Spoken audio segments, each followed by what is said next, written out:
মক্কার মসজিদে রক্তপাত। সময়টা 1979। মসজিদ আল হারাম দখল করে নেয় শত শত সশস্ত্র বিদ্রোহী। এদের নেতা ছিল জোহাইমান আল ওতাইবি। তার দাবি তার সঙ্গেই নাকি ইমাম মাহাদি।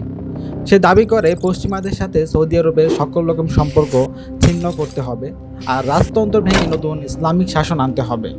এই কারণে সেই সময় মক্কায় অবস্থানরত হাজার হাজার মুসল্লিদের জিম্মি করা হয়। সৌদি সরকার প্রথমে এদের উপরে সশস্ত্র আক্রমণ করতে চায়নি। হাজার হোক মসজিদ আল হারামে তারা কোনো রক্তপাত চায়নি। অবশেষে নতুন করে ফতোয়া দেওয়া হয় এবং এই ক্ষেত্রে ফ্রান্সের সহযোগিতা নেওয়া হয়, যারা আধুনিক টিয়ারশেল দিয়ে সৌদি আরবকে সাহায্য করে। 2 সপ্তাহ ধরে চলে এই অবরোধ, টিয়ার গ্যাস, গুলি, বিস্ফোরণ। অবশেষে 2 সপ্তাহ পর বিদ্রোহীদের পরাস্ত করা হয় আর উদ্ধার হয় মসজিদ আল হারাম। এই ঘটনায় প্রায় 200 মানুষের প্রাণনাশ ঘটে। যেসব বিদ্রোহীরা ধরা পড়ে তাদের প্রকাশ্যে মৃত্যুদণ্ড দেওয়া হয়। মক্কার আধুনিক ইতিহাসে এটা এখনও এক কালো অধ্যায়।